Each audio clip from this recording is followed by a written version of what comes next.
Variety Pack. Food and friends with Canada's best. From east to west, there and back. Eat North Variety Pack. 'Cause variety's the spice of life.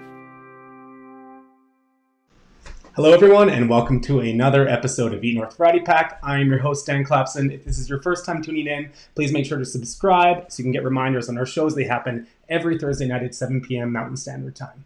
We've got a great show for you tonight. You know, Eat North Variety Pack is a mixed bag. We're going to talk food, music, film, and more. So let's bring on my two co-hosts, Carmen, Cheng, and Mairlyn Smith. Hello ladies. Hello baby. It's lovely to see you virtually. I look much better virtually than I do. I feel like I do as well. So we got to center myself here, the magic of home sets. Anyway, it's been really, really cold in Calgary lately, and it's making me crave comfort food more than ever before. And I feel like we've talked about this on the show before, but this week I've been really craving mac and cheese, and this news just came out yesterday. I'm not a huge fan of Kraft Dinner, but did you see the variation of Kraft Dinner that was announced? Pink, candy flavor. Carmen, did you see that? I saw that on your Facebook post, and yeah, I think they're going crazier and crazier with their flavors. It seems to be, absolutely. Yeah, sign me out. I don't want pasta that's sweet. Like, no, bad, goofy. I hit the tap out. I'm tapping out. And someone brought up an interesting point to me in one of the comments on the post. They said Kraft Dinner doesn't taste like it used to. And I sort of agree with that. Again, not that I can eat it very often, but the Kraft Dinner of my youth is not the Kraft Dinner it is today. Yeah, it's true. And you did the pumpkin spice, Dan. You did the whole review about it on Eat North. I mean, that was already going further than I would. So that was a really dark time in my life, and I'm happy to go past it. Anyway, I digress. So talking about cooking, I mean, I don't know. Kraft Dinner was the first thing that I learned how to cook. But I just want to know from both of you, what are your inspirations these days if you want to get good at cooking a dish? Like, where do you go to research? I mean, Mairlyn, you're a pro, but where do you go to learn about techniques, to learn recipes? Is there a place that you go to? Well, I'm going to jump in first because I really get inspired when I look on Instagram. So I just scroll through, and when I see something like, wow, that looks really pretty, then I'll kind of investigate and then usually then make it my way. So I think I go with inspiration, but if I want to learn a new technique, I always go to somebody who I would think would be like the specialist in that area. So I don't like look around for that. I know specifically a person like, oh, I'm going to talk about baking. I'll go to Anna Olson. And if I'm going to go, talk about, so I kind of know who I want to chat with. That's such a good point. Mm-hmm. Go to like the subject matter expert. How about you, Dan? I definitely agree with Mairlyn, and I'm sure, Carmen, you've done this before, but we are lucky through our work to know a lot of different chefs across Canada. So I feel like if I am unsure about something, I can always ask a chef. But if I'm looking for a recipe, the thing with the internet is that there's no shortage of recipes for virtually everything. But how do you know that a recipe will work? So I find that I generally trust, as a good rule of thumb, just for, like your everyday approachable recipe, probably Canadian Living is my main go-to in Canada. And I have several old books. I'm sure, Mairlyn, you'll agree with me that Elizabeth Bayard and Rose Murray are fairly iconic cookbook authors, but also very rigorous with their recipe testing for the books. So I find that their recipes are always very sound. I would agree with that. It really, because there are a lot of recipes out there, and a lot of them don't work. Yeah. In that vein, I usually look up a few, like through Google, look at blogs, but I love YouTube because you can kind of see their process. And I'm finding more and more people who are, so my parents are actually, like, they love watching YouTube now for Chinese recipes. And they'll send me links to people who are doing it from, like, China or Hong Kong in their homes. And thankfully, like, I do speak Cantonese as a second language. And so you get to see, like, people doing it at home and even professional chefs, and then read some recipes even online through Google, and then kind of see, like, what I can take from each, which has been a good source of inspiration. And I guess with YouTube, they can't lie as much. I feel like a a food blog or a food website can say, yeah, these steps work for sure. But I guess when you're watching a YouTube video, you can watch if they have Yes. Yeah. My husband and I would go on this thing called a fart walk every night. Yes. And we were on a fart walk the other night, and we were talking about, wasn't it amazing on YouTube or you could take a Zoom class from somebody in Italy right now. Mm-hmm. Yeah. That's work from the pandemic is I can actually take a class in, that's an Italian chef in Florence, so that's pretty cool. So I hope people from Italy are tuning in to our show then. Well, YouTube. maybe one day. I think we focus on being popular in Calgary first, and let's go from there. Maybe we're more popular than that. I don't know. Anyway. Popular. One of my favorite things to talk about for food in movies, because we have an actor on the show, and I'm gonna ask him this too. Is there like an eating scene or a food thing in a movie that you just always go like, oh yeah? I mean, like. Okay, so when she had the orgasm, couldn't even say it right. It's a scary word sometimes. Salad, like it was like, that's awesome. It really didn't have anything to do with food, but that comes up to mind. But my real one is this is chocolate, because I'm a chocoholic, and so chocolate. I mean, come on, I could smell that movie it was Okay, where's yours? Clapson, where's yours? My favorite food scene out of all the movies and TV shows that I've seen, I love the scene in Hook where Robin Williams, God rest his soul, can't remember, he's not like living in that fantasy world with the Lost Boys, and then they're eating this huge feast that's invisible to him and he can't see it. But then when they tell him to believe, they get into this gigantic food fight and there's all this food on the table, which now in 2021 does raise questions of food waste, but I mean, outside of that, it was a very imaginative and playful way to look at food, and I feel like that scene from that movie is ingrained in my mind. What about you, Carmen? Have you both ever seen the movie Eat, Drink, Man, Woman? Yes, that's an amazing film.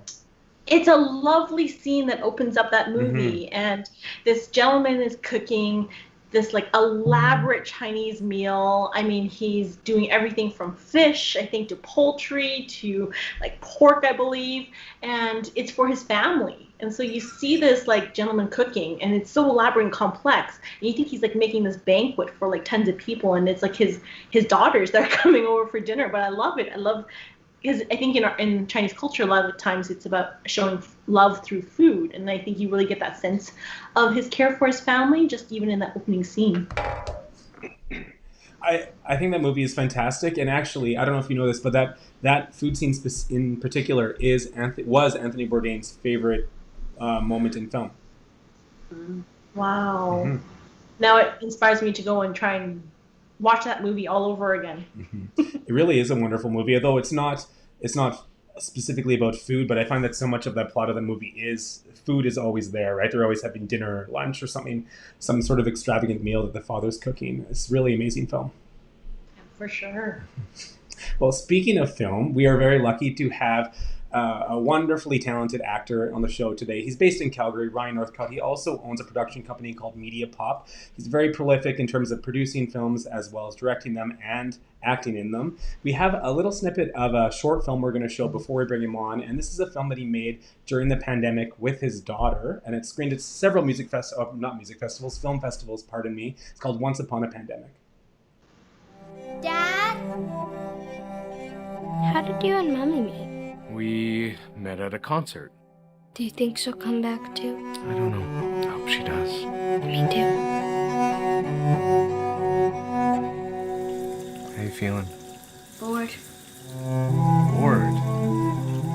I mean, there's lots of things for you to do. There's schoolwork you could do. You can read. You could do some painting. No, doesn't look enticing? I can't wait to watch the full thing. Ryan Northcott, thank you for joining us today. Hi. How's everyone doing? Good. Doing pretty good. I mean, we were locked up at home, but otherwise fantastic. So let's talk about the short film first. What drove, well, you're wildly creative, obviously, but what made you want to make this short film? I think it was dealing with an existential crisis. I think that feeling of like, okay, there's something I can control, even if just for brief. So I can write something and we can film it, and that'll be distracting. So we did it right in the beginning, maybe the end of March. just together, and it took me about 15 minutes to write, but it was something really in a response to the pandemic so that I could control something and not be terrified. Well, it's so beautifully shot. And is this your daughter's first time acting on camera? Yeah.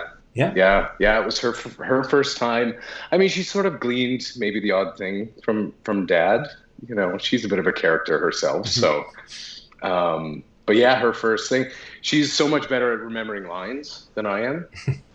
So I will give her a lot of credit for that. I was like, okay, instead say this. She's like, okay, I got it. This is fine. Yeah. So I know you did some on-site filming outside of making this short film during the pandemic. What's it like to be someone that's doing video production during the time when you have to be so careful with health and safety measures and what have you? Yeah, that's a great question. It's funny, just yesterday we ended up finishing a project that I actually can't talk about, but okay. We had 40, 50 people on set for this. So we had to test everybody sometimes twice. We all have to wear masks. We have a COVID officer that's on set to make sure that we're all being safe. And so it's a process now. You really have to watch like who you're around, make sure that you're almost in a bubble. And when you're filming, the talent can take their mask off, but you kind of put that trust in everybody that they've been safe and been responsible while not on set. So it's a different beast. I bet. Mm-hmm. Well, Ryan, my husband and I are both actors. I don't act hardly at all anymore. You know, in the business, you turn 40 as a woman, you might as well here. Yeah. Anyway, he and I have very rarely worked together. It's a complete joy when I do. Did you? I mean, I know your daughter hadn't worked before, but I mean, was it a wonderful experience? I mean, or were you like, I'm never doing this again?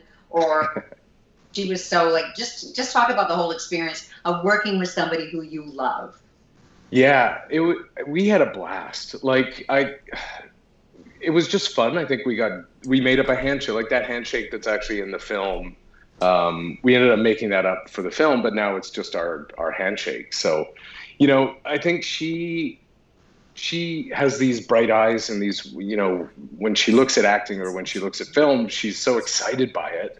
And so, it's kind of infectious a little bit because I just turned 40 last year.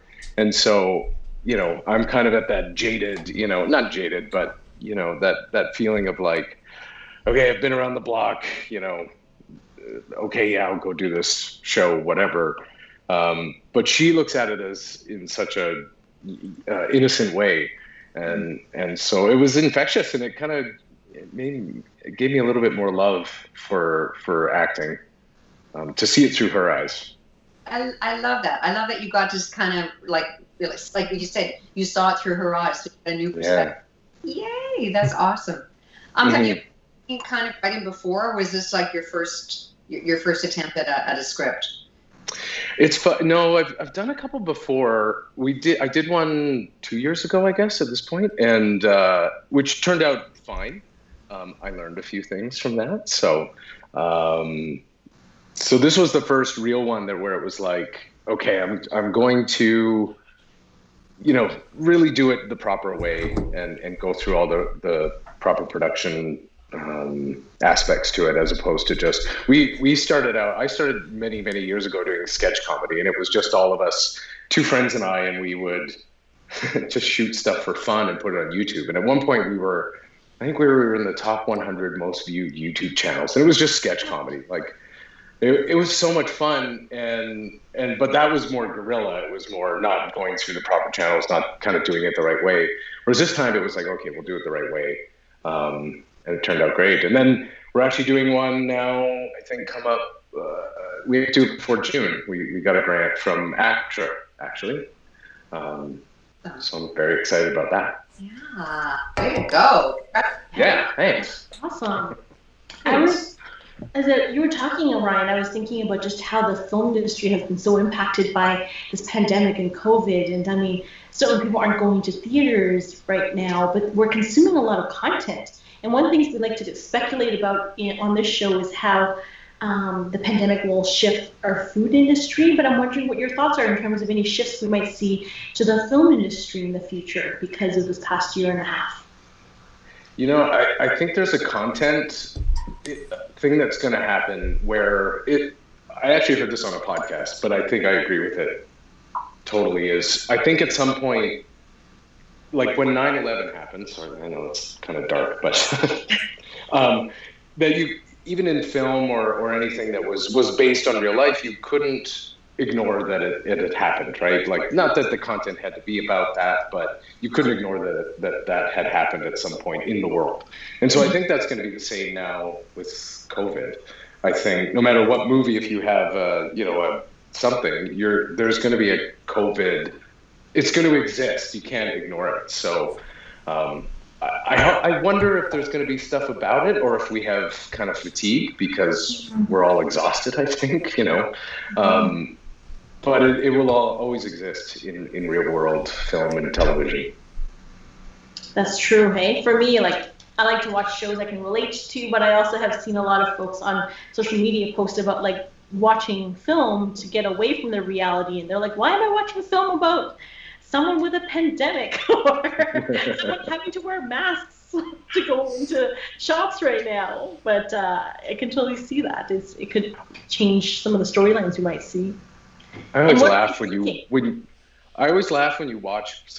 watch people like hugging or groups of people, and and you go, oh, that's so bizarre. Now I can't even imagine being around. I'm drinking a Cabernet. Nice. So no. Great choice. It's very dry, you see. So. Very dry. Hey, what's your favorite food moment in a film? I wanted to ask you that. You told yours. Oh, I love this question, Mairlyn. And it's a bit, hopefully not too gross, but I'm actually going to go to one that I did. And it was years ago when I was in a movie called Mystery Alaska.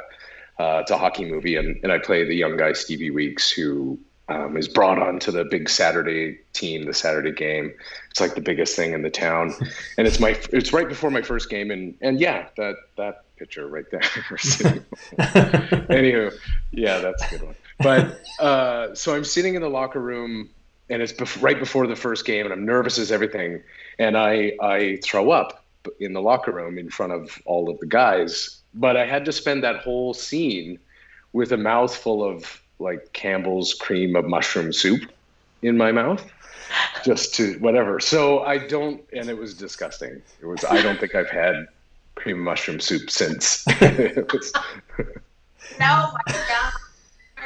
awful. Okay. Well, sorry. This is a bit of a stretch for a segue, but to return to talking about filming movies and TV shows in Alberta, I feel like the film industry here is really booming now. Fraggle Rock is here right now filming, and as we saw, The Bachelorette is coming to the Fairmont Jasper Park Lodge. Anyway, that's not quality TV by any means, but I think it's popular. Anyway, but can you speak to how the Alberta film industry has grown in the past decade? It's amazing. I mean, Alberta's always had a really good screen industry and film and television industry. We have vistas and sets and places to shoot that no other jurisdiction in North America has. And the people and the crews that are here, from transportation to set decoration to everything, are some of the best. And they want so bad to just make films, and they just care so much about making films. And so, this is one of those unique jurisdictions. I think that BC, Ontario have great, and they're well established, but I really do believe that Alberta is, it was just named top 10 as a top 10 place in the world to film in North America, or not even in the world to film. And I think that's a credit to the crews and the people who are in this industry here, and I think we have an appetite for more, and I hope we get more, because it's an industry. You look at Alberta and how it's struggling, and it's an industry that could really lift up this province. I couldn't agree more with that, and I think that likely will happen in the coming years. Last question for you: for people like Carmen and I in Calgary and Mairlyn in Toronto, sometimes when we walk by a certain restaurant or a bar, we get food memories trigger, and we think of the favorite thing we've had on the menu there or a favorite dish. Do you have that same kind of connection to spaces in Calgary that you filmed in? Oh, that's a really good question. I would say Canmore is actually one where I have that a little bit. Just being in Canmore just in general and just walking down Main Street, and it's all like I couldn't name them, but I would walk by any of those restaurants in Canmore and go, God, it's just, I've been in there, and we had some trouble in there as the film crew when we were doing Mystery Alaska. It's a long story, but like all these different cool little aspects to that. I mean, the other one was like, not to say this, but walking through, like, and there was a Moxie's there, I think, and it's like, oh, I got in a movie fight there, like not a real life fight. Just a fake one. That's great. It's a hard question. It's a hard question because there's so many great places in Calgary and in Alberta, and and I go back to film, and they're all great places for locations and to film in and things like that. So, they are as much of a partner in production as anyone else in Alberta. So, long live food. Yes, absolutely. I couldn't agree more. I cannot walk by Inglewood Pizza on 9th Avenue in Calgary without thinking of the first scene in, now blanking on the show, Fargo. Fargo. Yeah, it's to me that was such an iconic film in a show that I clearly couldn't remember the name of, but I swear to God that I watched it. and with that, we shall let you go. Thank you, Ryan. Okay. Always great chatting with you. Thanks for your insight on the film industry and everything. Thanks. Cheers to you all. It was great. Thanks for having me on. See you soon. All right, that was a great conversation. I know, Mairlyn, you have extensive experience in the film industry, and I really do think that Alberta's industry is growing and growing and growing. It's really exciting. Yeah, from saying, okay, Scott and I, we will come and we'll move out. We'll stay with you, and we'll see how our careers go in Calgary. I would be honored. As long as you can get me a walk-on role in some sort of film that has some sort of C or D-list celebrity, I would happily give you free room and board. Okay. Maybe The Bachelorette, Dan. We can go do a bit of a drive-by at Fairmont Jasper Park Maybe Lodge. We should. Yeah. Did you hear about that? Surely you did.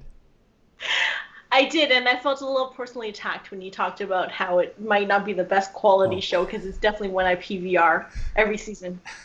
Or I don't know, like the past 30 seasons. That is trashy television. I think we should have a whole episode dedicated to trashy TV. Charmingly trashy TV. How's that? I probably watch most of it. All right. Anyway, so now we have our next guest coming up, and this is the first time we've ever had a rapper on the show before, so I am very excited. Her name is Tia Fanny. She's a Calgary-based musician. She's released 2 albums, one of which was released in December, and she's going to sing first. We're going to chat with her after, and she's going to do an a cappella song, which is also first for the show, so we're really excited. Tia Fanny, please take it away. Thank you, guys. This song is called Gimme That. All right, so if you could walk in my shoes, then you just stay for the view. Cause how I see is so cool. I don't see her hurry you. Irresistible, mad huggable, fluffy with the silly flows, non-negotiable, wildin' like an animal, out and instable. I'm a bull, staying quiet though. I stay on the low. They can't wait for more. But you gotta though. I don't control time. Time might control me, but that's a time for a different time and story. And I'll be just in time to sit and bask in all my glory. And everything I want is mine. So what you got for me? So you should just give me that. You should just give me that. You should just give me that. You should just give me that. Give me like all of them awards. Give me that worldwide tour. Give me that brand new Accord. Give me like all that coin. Yeah. Great job. Poetry. That was awesome. I don't know why that we had never had a rap artist on the show before, but it's just such a different way of performing, and it's almost like poetry, and I love that. Oh, that's funny you say that. I definitely did start out writing poetry. I was going to ask because I think every genre of music, the way that people approach writing their songs can be quite different. So what is the approach for putting one of your songs together off your new album, Hello? Funny enough, I'm not like a very like confrontational person. So a lot of what I write is like responses that I never said in the moment. Mm-hmm. Like after you're like, oh, I should have said this and I should have said this. I write those down. Awesome. That's great. I think inspiration can really come from anywhere when you're creating music. Yeah, conversations and experiences and yeah. So what's it like? Oh, sorry. Go ahead, Carmen. Go ahead. Been inspired by, like, who are your favorite rappers? Who are your role models as far as raps? Missy Elliott is a huge one. Ludacris was a huge one. And right now I'm really in love with Rhapsody. But like I didn't even really listen to hip hop until I was like 16. So like growing up, I was actually like Kenny Rogers and Green Day and Whitney Houston. That's amazing. The transition that you've made from like Whitney Houston to rap. What do you think is the most maybe misconception around rap? Oh, that's such a good question. I would probably say the fact that a lot of people will match rap with like anger and like aggressiveness. But the rap isn't always like that. A lot of times too, especially right now, it's like conscious or like backpack rap. So you're actually like learning a lot when you're listening to the music. So I think that's probably the biggest misconception that we're not always angry. Yeah, I love that. And I like how you mentioned listening to Whitney Houston and whatnot earlier in life. I do think that a lot of people may not realize too that when you actually listen to rap, it's actually really melodic. Like there is a really nice melody that can go along with a lot of the songs. Mm-hmm. Yeah. Yeah. So anyway, I'm like, that was great. Let's talk about. So your album Hello came out, releasing an album during a pandemic.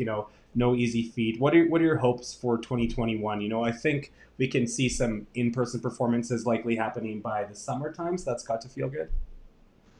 Fingers crossed. Yes.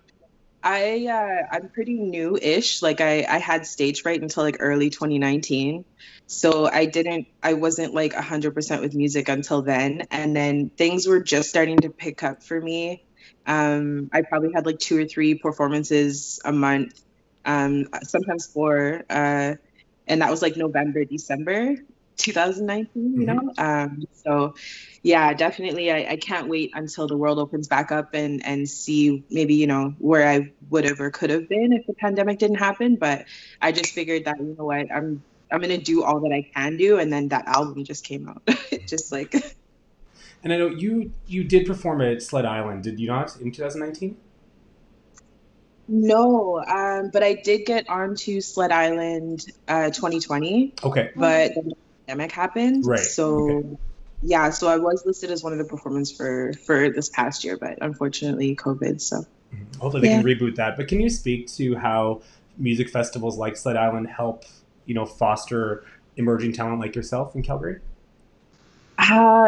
Getting the word out. Like the biggest thing for me was just to build like a platform and to let people know that, hey, hi, I'm TeaFannie and I like to do music.